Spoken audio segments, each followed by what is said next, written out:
The government of Bangladesh was overthrown in August after months of violent protests. A new interim leader came to power named Muhammad Yunus, who is a banker who is very closely linked to the US government. The US Congress awarded Muhammad Yunus with its top award for a civilian, the US Congressional Gold Medal. And in 2009, US President Obama gave Yunus the Medal of Freedom. After Bangladesh's government was toppled, the US State Department immediately recognized the new unelected administration, and US Secretary of State Antony Blinken tweeted that he welcomed in the swearing in of Dr. Muhammad Yunus to lead the interim government. And he says that the United States is committed to working with Bangladesh as it charts a democratic and prosperous future. Muhammad Yunus has been closely linked to the US government for decades. He spent a large part of his career working in the US, training as a neoliberal economist. Yunus became very wealthy and famous because he created the Grameen Bank, which is referred to as the so-called Bank for the Poor. And his idea was that many poor people don't have access to banking, so he could profit from giving what are known as microloans to poor people, exploiting poor people in the perverse name of helping them. Researchers in Australia who support the Grameen Bank, they're not critics, they admitted that the average rate of interest on a working capital loan at the Grameen Bank is 20% in a poor country like Bangladesh. 20% is a very high rate of interest. That is exploitative. And Grameen has also expanded from Bangladesh around the world, including in the United States, where the bank Grameen America has opened banks in 27 cities and boasts of giving out more than 1 million loans. On its website, it boasts of targeting poor communities in the US, in particular Black and Latino communities. And the website of the Grameen Bank states that their interest rates are 15 to 18% on their loans. Again, 18% is a very high interest rate. This is exploitative. But through his work as a banker, Muhammad Yunus became very close to top US government officials, especially the Clinton family. Hillary Clinton went with Yunus to a village in Bangladesh, and Bill Clinton, the former president, said to CNN way back in 2001 that he was advocating for Yunus to receive a Nobel Prize. And that is exactly what happened a few years later. In 2006, Muhammad Yunus was given the Nobel Peace Prize, meaning he shares this dubious honor with war criminals like Barack Obama and Henry Kissinger, who were also given Nobel Peace Prizes despite the many wars and coups that they backed. But it's not just the overt support that the US government has provided to Yunus. There's also been quite a lot of covert support, and this is proven by US State Department cables published by WikiLeaks. Back in 2009, in a confidential State Department cable titled "Nobel Laureate Requests US Government Help on Grameen Bank Rules," this document reveals that Muhammad Yunus has been collaborating for decades with the US government, conspiring behind the scenes against the previous leader of Bangladesh, the elected Prime Minister Sheikh Hasina. And in this State Department cable, it notes that the US ambassador in Bangladesh was having regular meetings with Muhammad Yunus, who was requesting Washington's support on lobbying against the Prime Minister Hasina on behalf of the Grameen Bank. And in this State Department cable, it noted that the US ambassador, quote, pledged to assist Yunus in obtaining a meeting with the Prime Minister and in arguing on Yunus's behalf with the Prime Minister and her advisors. And this cable also acknowledges that Yunus and the US ambassador were discussing their frustration with the government of Prime Minister Sheikh Hasina and her party, the Awami League.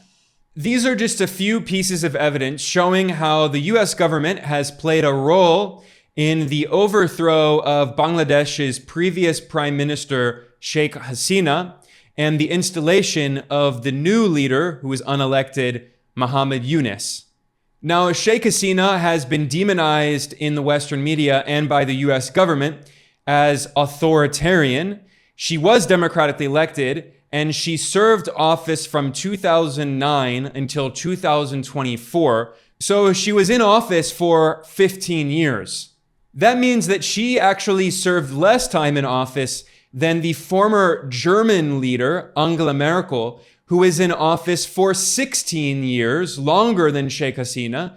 Merkel was never demonized as authoritarian or a dictator, of course, because she was a loyal Western ally. Now, the overthrow of Hasina has become a hotly debated geopolitical topic involving the United States, China, Russia, and India, the major powers in the world.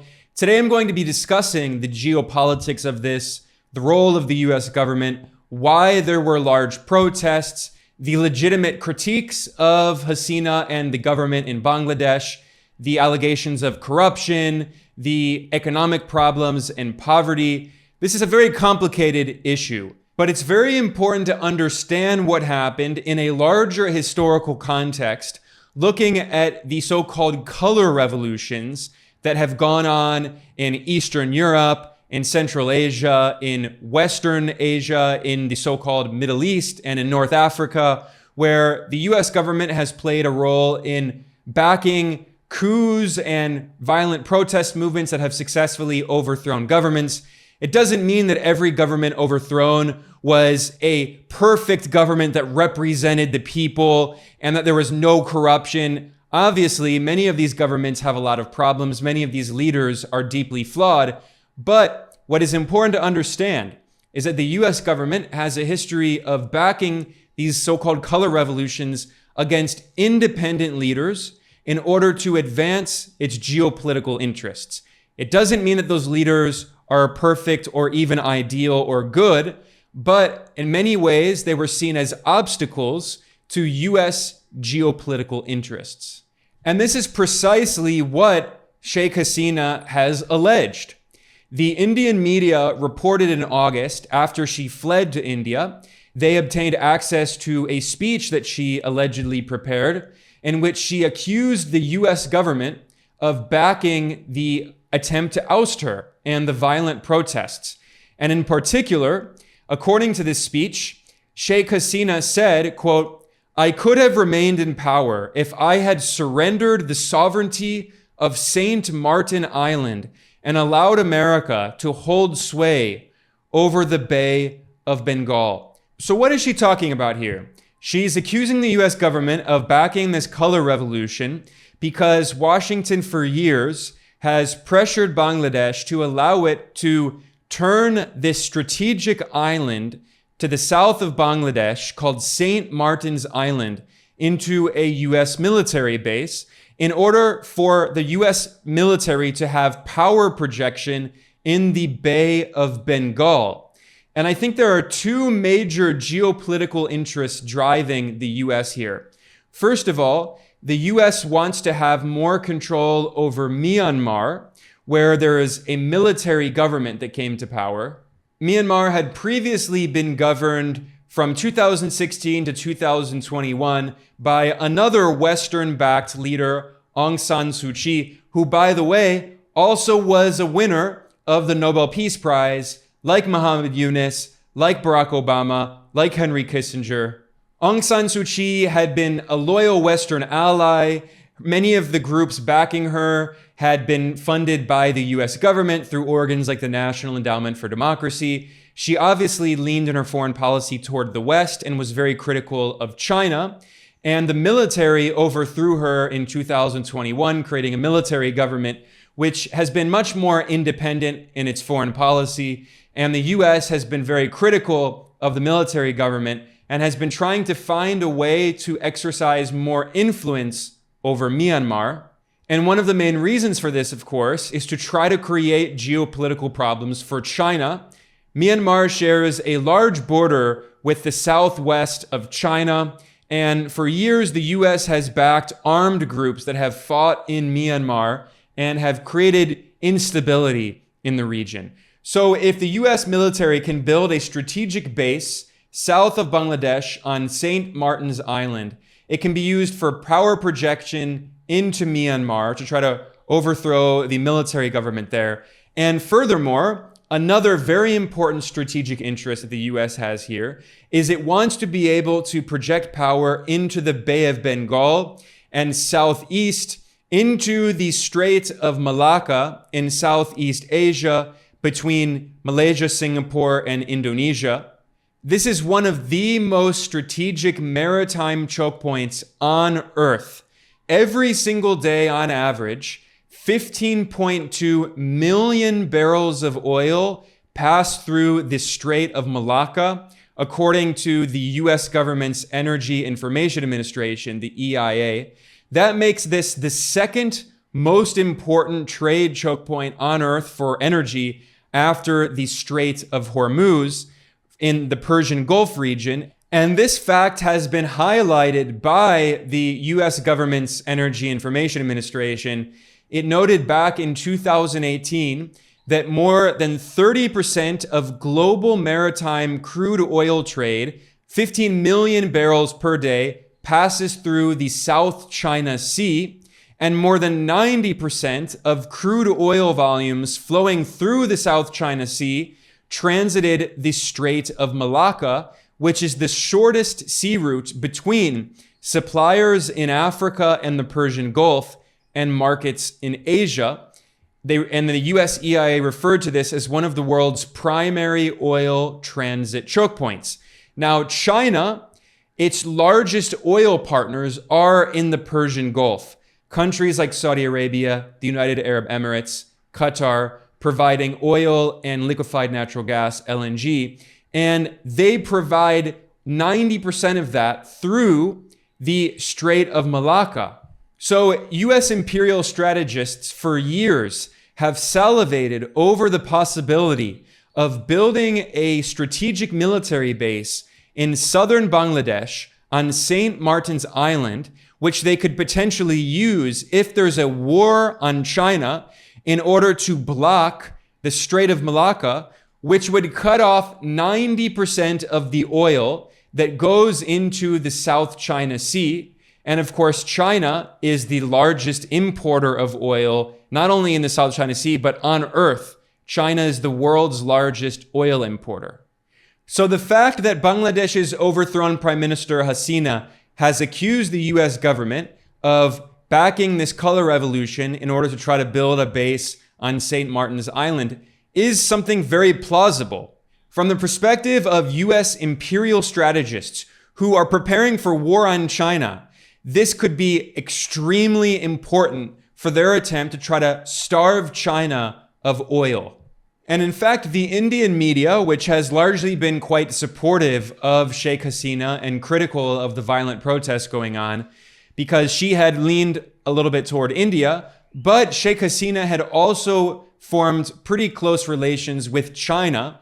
And historically, Bangladesh and China had tense relations, but under her, those relations had grown closer. And the Indian media speculated this is one of the reasons why she was overthrown.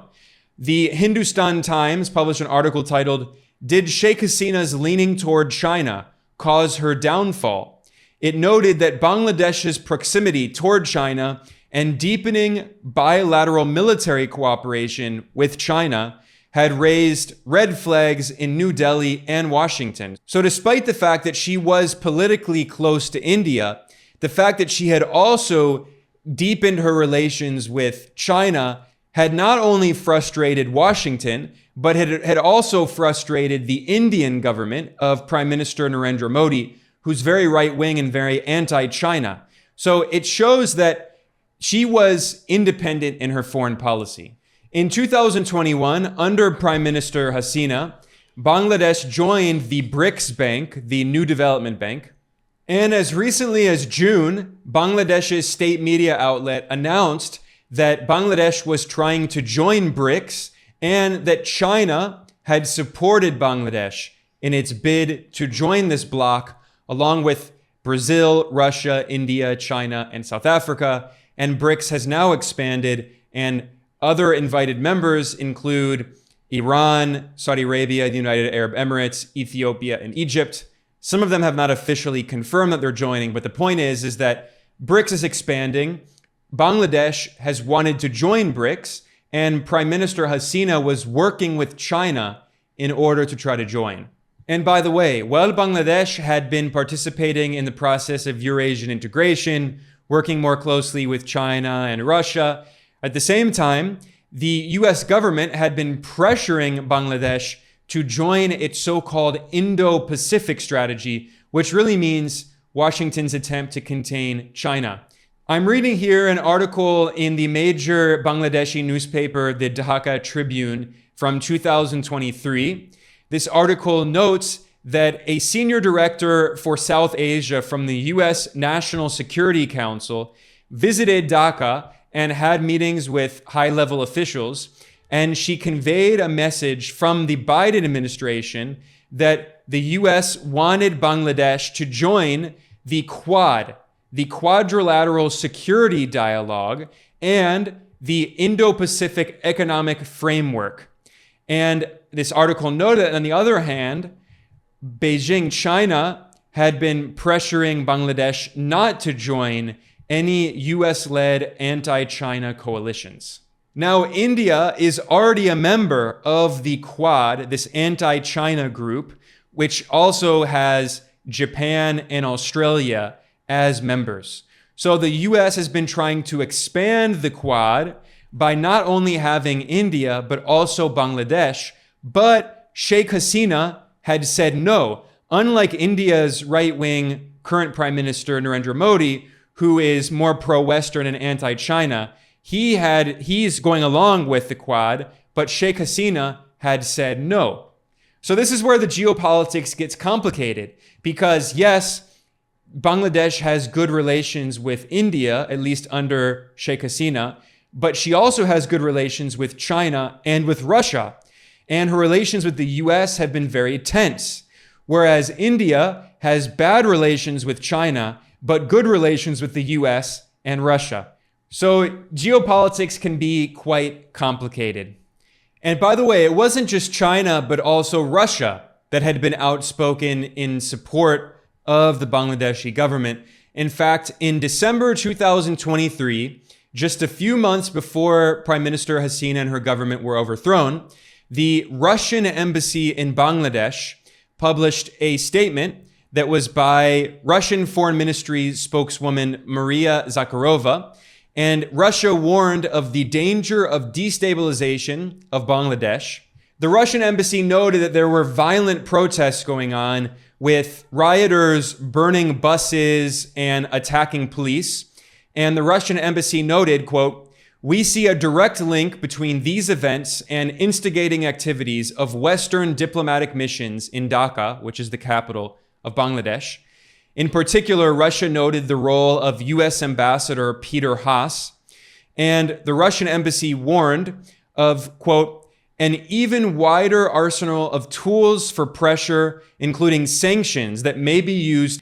And the Russian embassy warned, quote, "the attempts to further destabilize the situation in Bangladesh along the lines of the Arab Spring are likely." The Arab Spring, of course, refers to the protests in countries like Tunisia and Egypt, and then later Libya and Syria, where the US militarily intervened to try to overthrow the governments, and NATO destroyed the government of Libya in 2011. And still today, there is no unified central government in Libya. It's a failed state. There are open-air slave markets. It's been in a state of civil war. The US fueled that disastrous war in Syria for a decade that led to hundreds of thousands of deaths and destabilized the region.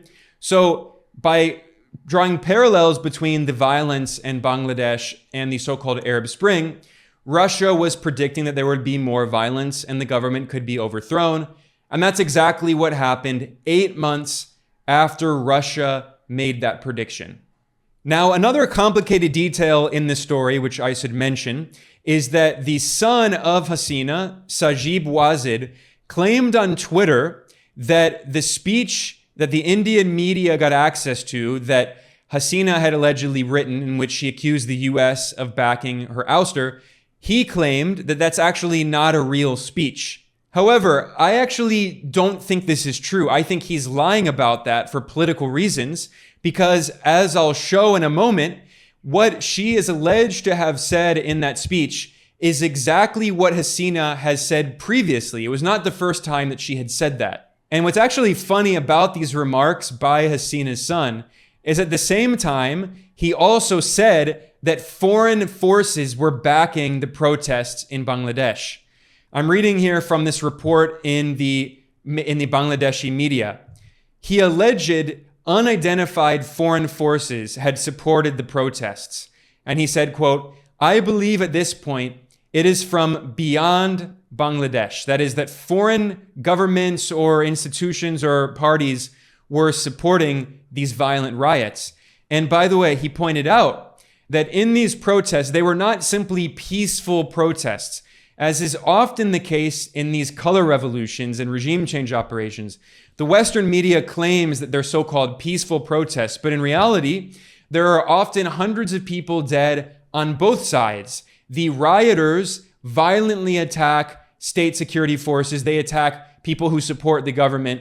And he pointed out that yes, some of the police in Bangladesh did use excessive force, but there were also attacks on the police. Police members were killed as well. The violence was not one-sided. And this is exactly what happened in places like Syria and Libya and many other countries where you have these regime change operations, where the so-called peaceful protesters end up killing a lot of state personnel and politicians even. But regardless, getting back to this allegation that her speech was fake, it was fabricated, I don't buy that at all, because the allegations that she allegedly made in that speech are identical to what Sheikh Hasina has said numerous times. In fact, I'm reading here from the major Bangladeshi newspaper, the Daily Star. In May of 2024, just a few months before she was overthrown, she gave another speech in which she alleged that foreign governments were trying to create a secessionist state out of Bangladesh and Myanmar. Of course, the strong implication is that the US is trying to do this. And she said in this speech in May, before she was overthrown, she said that she was offered that she would be allowed to stay on power if she allowed a foreign country to build an air base in Bangladeshi territory. Now, she did not mention the country, but she said that the goal was to build a base in the Bay of Bengal. The proposal was for an air base, and she said the offer came from a white man. So it's obvious she's talking about the US ambassador, Peter Haas, or maybe she's talking about another US government official. But she's strongly implying that a white man, that is a US government official, came to her and said, "We will allow you to stay in power if you let us build a military base on St. Martin's Island in the Bay of Bengal." And she said in May, quote, "If I allowed a certain country to build an air base in Bangladesh, then I would have had no problem." And this also came after a similar speech that Hasina gave in 2023. And as the Bangladeshi newspaper Dhaka Tribune put it, the US can overturn the power of any nation which it wants. I'm reading here from the newspaper. Prime Minister Sheikh Hasina said that the United States can change the power of any country if it wants. And then in her speech, Sheikh Hasina said, quote, "The country gives us the guise of democracy with its words," that is the US. She's claiming that the US is a fake democracy. She says, quote, "They can overthrow the government in any country, particularly Muslim countries." So she's clearly implying that the US wants to overthrow her government. And then she talked about the mass shootings that go on in the US and all of the domestic problems. And she says, quote, "They want to bring such a government here, scraping democracy, which would have no democratic existence." That means an undemocratic trend. This is not a very good translation. She's saying that the US is trying to impose an undemocratic puppet government. And then she says, "Some local so-called intellectuals who live on selling their intellects obey them." So she's saying that some so-called intellectuals in Bangladesh are pro-US. And I think she's really implying people like Muhammad Yunus, who, as I've shown, have very deep, extensive ties to the US government going back decades. And by the way, in this speech that Hasina gave in 2023, she also made another very interesting comment in which she accused the US government of sheltering murderers. She pointed out that the coup plotter, Rashid Chowdhury, who was the killer of her father, had taken refuge in America. And she said, quote, "They are giving refuge to him and other such criminals. They speak against corruption, but in reality, they are advocating on behalf of those convicted in corruption." So she was accusing the US of backing killers, coup plotters, and corrupt politicians in Bangladesh. This is not some crazy fabrication. It's actually true. The founding father of Bangladesh, the national liberation leader, Sheikh Mujib, was the father of Sheikh Hasina. He was the founding prime minister of Bangladesh from 1971 until 1975, and he was overthrown in a military coup that was backed by the United States. And one of the military officers who was involved in the coup and the execution of Bangladesh's founding leader, Rashid Chowdhury, he is living in the United States. Washington gave him political asylum. And this has become a major political issue. In fact, the grandson of the founding father of Bangladesh and the son of the overthrown prime minister, Sheikh Hasina, he published an article in the New York Times in 2016 titled, "The US Must Extradite My Grandfather's Killer." And he noted that in 1975, the democratically elected government of Bangladesh was overthrown by a military coup, and among the soldiers who executed his grandfather and other family members was Rashid Chowdhury, this Bangladeshi military officer who has been living in the United States for many years now after the US gave him asylum, after the US backed this coup against Bangladesh's democratically elected leader. So the United States has a long history of meddling in Bangladesh. It was Washington that in the first place opposed the creation of Bangladesh as a country. And given that long history of the US intervening in Bangladesh's internal affairs, it's not at all crazy to suspect that Washington played an important role in the overthrow of Sheikh Hasina, just as the US played a role in backing the coup against her father in 1975. This is especially important given that in 2022, the US backed another coup in South Asia, this time in Pakistan. And the US backed this operation that overthrew Pakistan's democratically elected Prime Minister, Imran Khan. And The Intercept obtained a secret cable that shows that the US State Department was threatening Imran Khan and telling him that if he cut relations with Russia and supported Ukraine in the proxy war against Russia, then the US would allow him to stay in power. He refused to do so. He was independent and he was overthrown. And what's ironic about this is that Pakistan and Bangladesh, as I'll explain in a moment here, actually have very tense relations. They're not in any way allies. There's a lot of bad blood between them. So even in these two countries that are antagonistic to each other, and historically the US has been more closely allied with Pakistan, not with Bangladesh, but the US has a history of meddling in both of these countries, in backing coups in both of these countries. Of course, the US has a history of backing coups in dozens of countries around the world, In fact, the irony goes even deeper when you realize that one of the top US State Department officials who was involved in the coup in Pakistan in 2022 also backed this regime change operation in Bangladesh 2 years later. I'm talking about Donald Lu, who is the US Assistant Secretary of State for South and Central Asian Affairs. He visited Bangladesh in May, and the US government propaganda outlet Voice of America noted that this top US government official met with Bangladeshi officials, and he also met with so-called civil society leaders, which is a word for opposition activists who wanted to overthrow Hasina. And then he said that the US wants to fight so-called corruption in Bangladesh. Now, obviously, there are problems of corruption in Bangladesh, but when the US talks about corruption, this is a fig leaf for US meddling. They're using this as an excuse to intervene in the internal affairs of Bangladesh, as if the US didn't have extreme problems with corruption, with sitting senators taking gold bars as bribes. But that's a whole other point.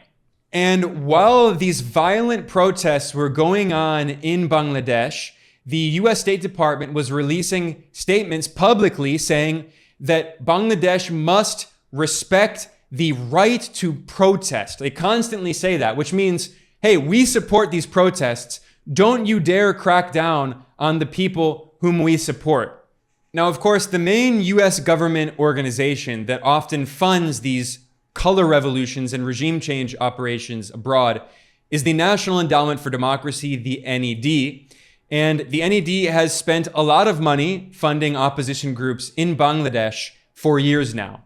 One of such organizations is an opposition media outlet that was very supportive of the protests and anti-Hasina called Netra News. Netra News claims on its website that it defends democracy in Bangladesh through public interest journalism.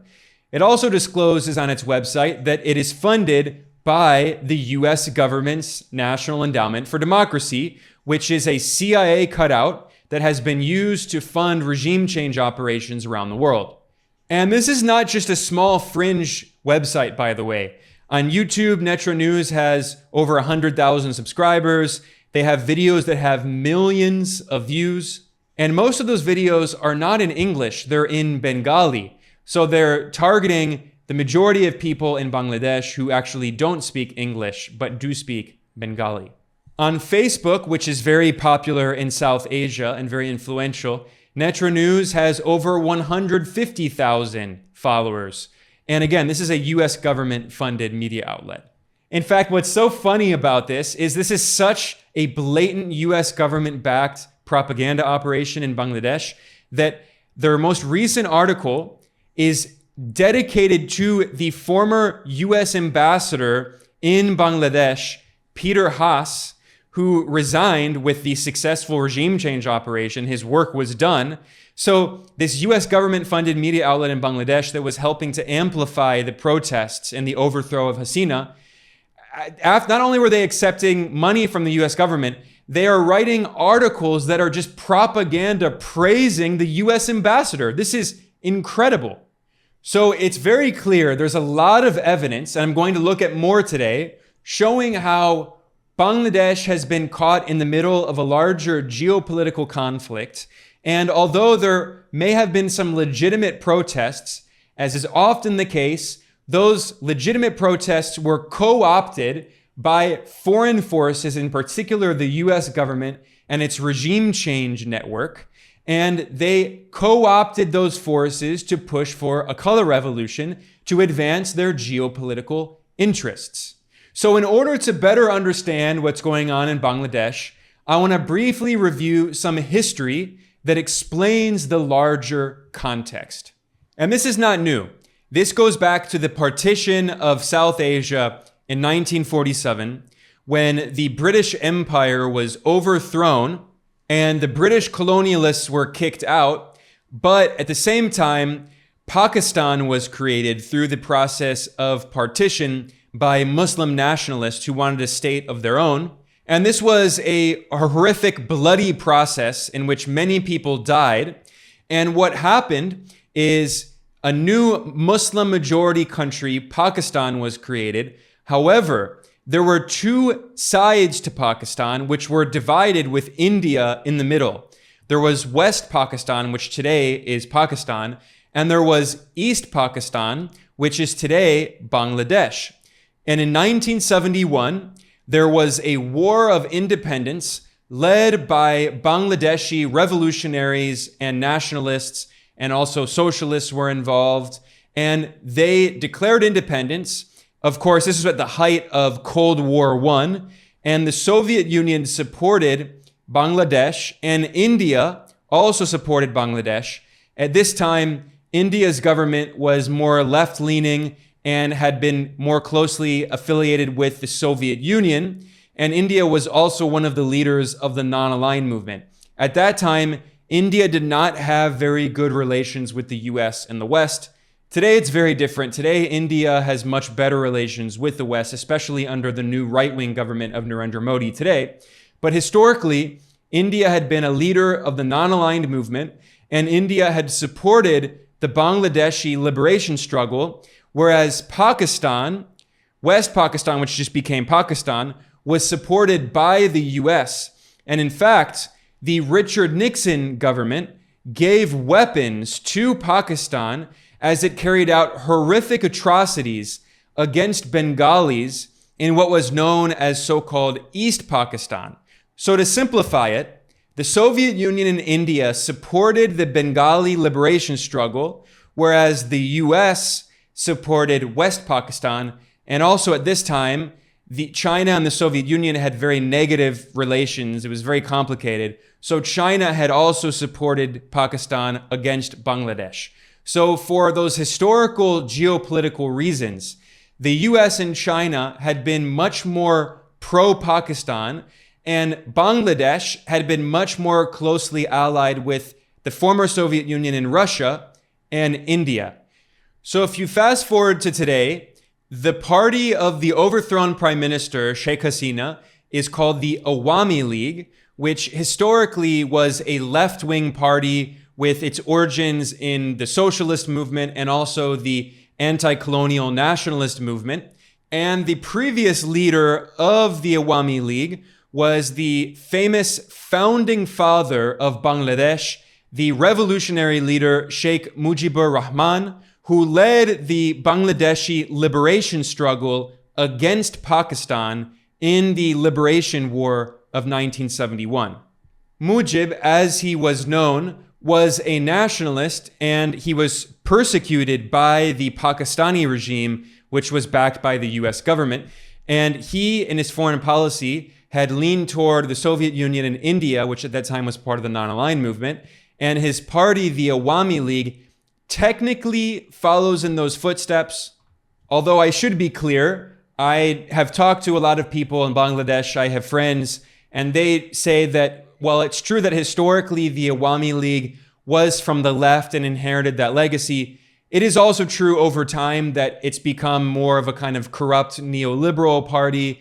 There are major allegations of corruption inside the party. So while it does inherit that legacy, and although Sheikh Hasina is the daughter of the founding father of the country, many people in Bangladesh who are sympathetic have been frustrated, and this does explain part of the reason for the protests. I'm not saying that there were no legitimate reasons for protests or criticizing the government. I have shown how the US government did play a role in backing this color revolution, but as with other color revolutions that happened in previous countries like Georgia and Serbia and Ukraine and countries in Central Asia, it doesn't mean that there weren't legitimate reasons to protest. In fact, what often happens in these US-backed color revolutions is they start with legitimate grievances. So in the case of Bangladesh, what really started these protests, at least the narrative, is criticism over the job quota system. So I talked about how in 1971, Bangladesh had a war of liberation in which it declared independence from Pakistan. And with US support, Pakistan had carried out brutal atrocities against Bengalis.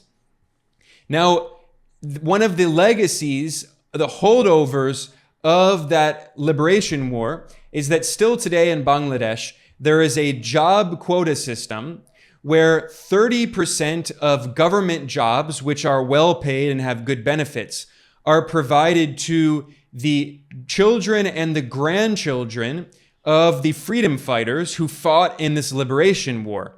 So this has become a legitimate source of controversy because there are many allegations of nepotism and corruption. So what happens is that people who are in the government, they simply give good jobs to their family members with the, excuse saying that they are the descendants of the freedom fighters. And what happens is that only 44% of the government jobs, which again are very well paid and have good benefits, only 44% of them go to people based on merit. So this is basically a system that, yes, it may have been understandable in the 1970s, 80s, 90s, because the government wanted to provide, benefits to people who fought to free their country. However, over the decades, there have been many allegations of corruption and nepotism, and many student protesters were frustrated by the fact that there were not very many good paid jobs. There's a big problem with youth unemployment in Bangladesh. So this was at least the reason for the start of the protests. However, as I mentioned earlier, this happens in a historical context, and what happened in Bangladesh is reminiscent of so-called color revolutions that happened in countries in Eastern Europe in the 1990s and 2000s. An example of this is Ukraine. In 2004, The Guardian, the mainstream British newspaper, published an article boasting of US-backed color revolutions in 4 Eastern European countries in 4 years. This article is titled US Campaign Behind the Turmoil in Kiev. It noted that there was the orange so-called chestnut revolution in Ukraine, and that overthrew an independent nationalist leader and installed a pro-Western regime. And the same thing happened a decade later in 2014. So there were 2 US-backed color revolutions in Ukraine in a decade. And The Guardian boasted that quote, "The campaign is an American creation, a sophisticated and brilliantly conceived exercise in Western branding and mass marketing that in 4 countries in 4 years has been used to try to salvage so-called rigged elections and topple unsavory regimes," they say. Funded, I'm reading from The Guardian, quote, "funded and organized by the US government, deploying US consultancies, pollsters, diplomats, the 2 big American parties, and US non-governmental organizations. This campaign was first used in Belgrade in Serbia in 2000 to overthrow Milosevic. And then it was used in Georgia, and then it was used in Belarus, and then it was used in Kiev, Ukraine." So this is an example of something we've seen again and again and again, where US-backed organizations, they back protests that often begin with some kind of legitimate criticism, but then those protests become extremely violent. Rioters start attacking police, burning down government buildings, attacking anyone who opposes them. They basically use these violent tactics of fear to overthrow the government, and they have the support of the Western media, of Western governments. This doesn't mean that all of the leaders whom they overthrew were great progressive leaders who represented the people and who were not corrupt. If you look, for instance, in Ukraine, and you look at the independent leader who was overthrown in 2 different US-backed color revolutions, his name is Viktor Yanukovych. There were many legitimate allegations of corruption in his government. He was not a progressive, he was not, a revolutionary like Hugo Chavez in Venezuela, who was targeted by many US-backed coups. He was basically an independent nationalist leader, and he did many things that in Ukraine were very objectionable, and people could rightly criticize them. But just because that's true does not negate the fact that he was targeted by numerous US government-backed regime change operations. Both of those things can be true, and they are true. There are many examples of this throughout history. There was Manuel Noriega in Panama, who was a corrupt US ally for many years, but then after he was no longer useful and he took a more nationalist turn in his policy, the US invaded Panama, killed hundreds of civilians, and overthrew his government and imprisoned him. The story of Saddam Hussein in Iraq is very similar.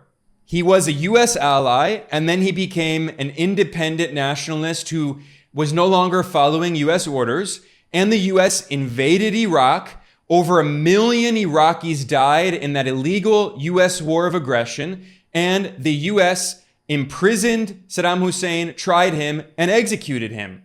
It doesn't mean that they were great leaders who were progressive men of the people, but the fact that they were independent leaders who stood in the way of US geopolitical interests meant that Washington backed campaigns to overthrow them. And this is also true of Sheikh Hasina in Bangladesh.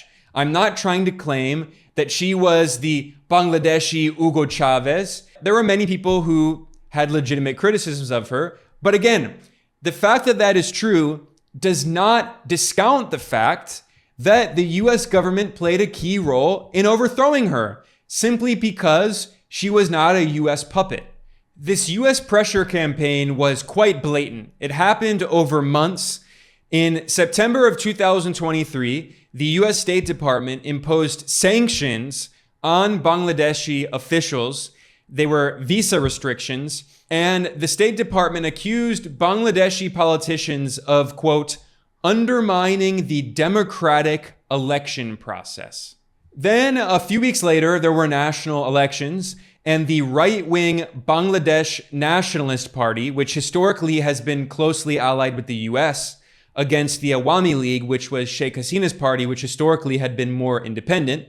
The right-wing Bangladesh Nationalist Party boycotted the elections. They voluntarily chose not to participate, claiming that the elections would supposedly be rigged. And then, of course, Awami League and Sheikh Hasina won the election because their main opponent boycotted it. And what happened? The US State Department immediately released a statement claiming that, quote, the United States shares the view with other observers that these elections were not free or fair, and we regret that not all parties participated. They didn't mention that the Bangladesh Nationalist Party, which historically has been very closely allied with the US, chose not to participate. They voluntarily boycotted the election.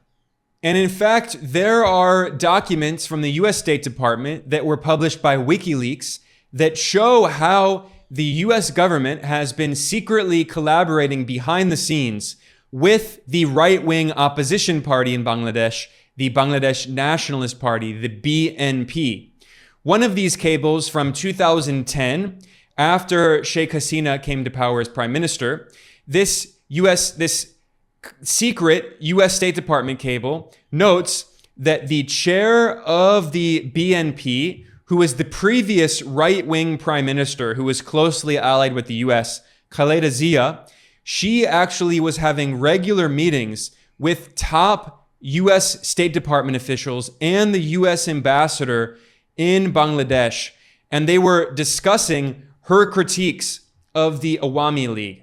Now, Khaleda Zia, the leader of the right-wing BNP, had been prime minister of Bangladesh between 2001 and 2006, and she had been a pretty reliably close US ally. And of course, the BNP had been supporting these violent protests against their political opponent.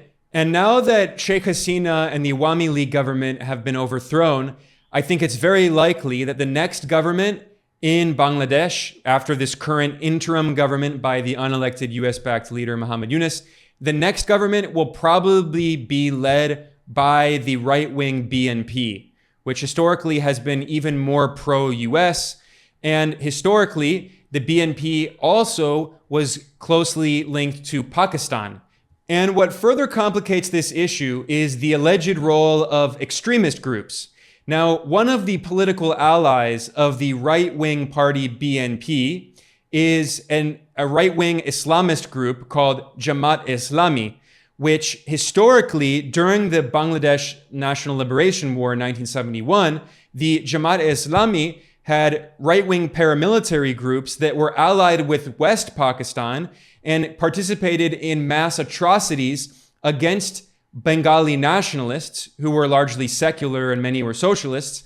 So they killed many of them and carried out horrific atrocities in alliance with the West Pakistani regime backed by the US. So of course, throughout history, for many decades, the US government has backed many of these far-right Islamist groups that have carried out extreme sectarian crimes.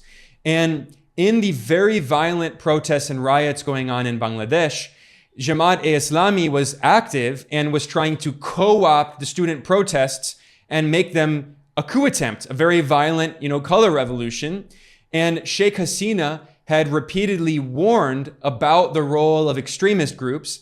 And just a few days before she was overthrown, at the beginning of August, her government actually banned this very right-wing Islamist group, this party, Jamaat-e-Islami.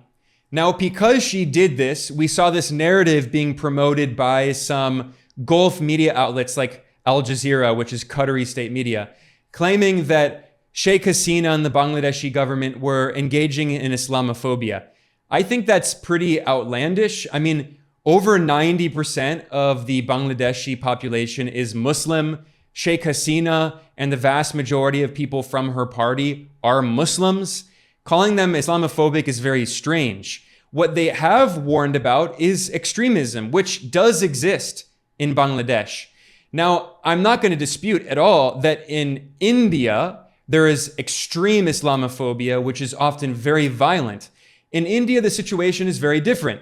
In India, Muslims are a minority of the population, and the current government is a very right-wing Hindu nationalist government led by Narendra Modi and the party, the BJP, which is a Hindu nationalist party.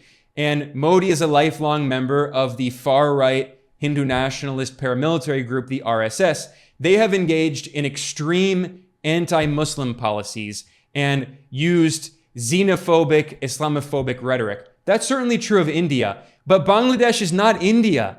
In Bangladesh, again, over 90% of Bengalis are Muslims. And Prime Minister Hasina is Muslim.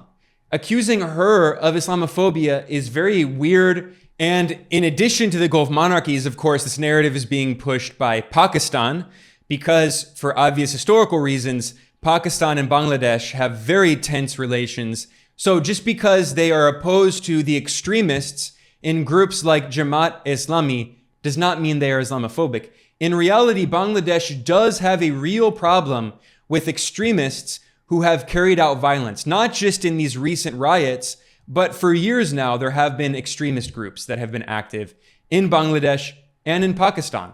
So now that Hasina has been overthrown, this far-right Islamist group, Jamaat-e-Islami, has been allowed to flourish. It just opened up a major office in the capital, Dhaka.